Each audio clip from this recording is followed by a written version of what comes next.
ஒரு பிள்ளை முடி வெட்டிக்கிட்டு வாதான், என்னடா இது முடி ஒழுங்க போய் வெட்டிக்காடான்னா அவங்க வேலையை பாருங்கிறான். பெற்றோர்கள் சொல்றத கட்டுப்படுறான் இல்ல, நடுங்கணும் பிள்ளை. பாப்பா பார்த்தா என்ன சொல்லுவார் என்ற ஒரு பயம் வரணும்.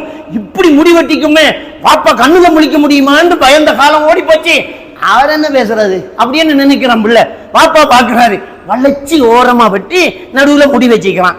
இது ரசூலுல்லாஹி ஸல்லல்லாஹு அலைஹி வஸல்லம் அவர்கள் அப்ப தடுத்த விஷயம். கஸ்ர் என்று அதுக்கு பேரு. ஸல்லல்லாஹு அலைஹி வஸல்லம் அவர்கள் கஸ்ர் முறையில் முடிவெட்டுவதை தடுத்தார்கள். ஒரு ஓரத்தை சிரைத்து இன்னொரு ஓரத்தை வைப்பதை தடுத்தார்கள். அது யூதர்கள் கலாச்சாரம். இன்றைக்கு காசாவுல குண்டு போறதுனால இந்த யூதர்களை கடுமையாக நம்ம விமர்சிக்கிறோம். நாசமா போகணும், அழிஞ்சு போகணும், இவனை தட்டி கேட்கணும், அப்படி இப்படி அந்த திட்டி தீர்க்கிறோம். மனசில் உள்ள கவலையை புழிஞ்சு விடுறோம் ஃபேஸ்புக்கில். ஆனால் அவன் ஸ்டைல் தலையில வச்சுக்கிறோமே, நம்மளை யாரை திட்டுறது?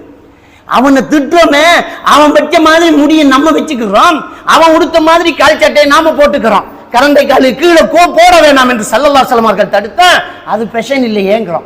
அப்ப யூதன் செஞ்சதுதான் ஃபேஷன், யூதன் கொண்டு வந்ததுதான் மார்க்கம்.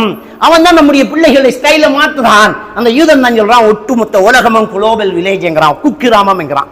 ஒட்டுமொத்த உலகத்தையும் குக்கிராமம் என்கிறான். நம்ம நாடு நாடா பிரிச்சு யாப்புக்கள் வர நாணயங்கள் வரையா வச்சுக்கிறோம்.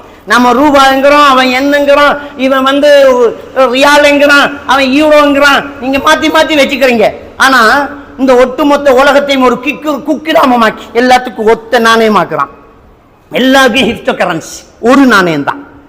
இன்னும் அதை பிரிண்ட் எடுக்கல, ஆனா எல்லார்கிட்டையும் இருக்குது. அது நம்ம நாட்டிலேயே அந்த கரன்சியை வச்சுக்கிட்டு இருக்கிறாங்க, எல்லாம் போன்ல வச்சுக்கிறாங்க.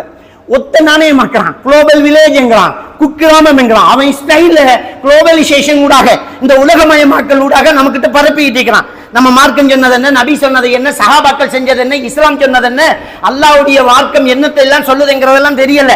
வாப்பா எப்படிப்பட்டவர், உம்மா எப்படிப்பட்டவங்க, வாப்பட வாப்பா எப்படிப்பட்டவங்கிறதெல்லாம் தெரியல. ஆனா ஒரு கிரிக்கெட் பிளேயர் போட்டுக்கு வந்தது நமக்கு ஸ்டைலா தெரியுது. எப்படித்தான் பரவுதுன்னு தெரியாது. இலங்கையிலேயோ உலகத்திலேயோ ஒரு மூலை முடுக்குல ஒரு கிராமத்தில் ஒரு சின்ன ஒழுங்கையில ஒத்த குடிசையில இருக்கிற ஒருத்தனுக்கிட்ட ஒரு ஸ்டைல் வருது. அதை திருத்தி பார்த்தா எல்லா உலகத்திலையும் அதான் ஸ்டைல். எப்படி அவன் ஆக்கினா?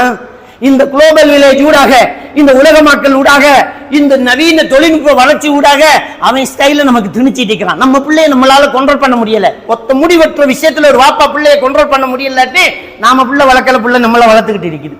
அப்ப இந்த கண்ட்ரோல் நம்மகிட்ட இல்ல. அதனால நம்முடைய பிள்ளைகள் நம்முடைய கண்ட்ரோல்ல இல்ல.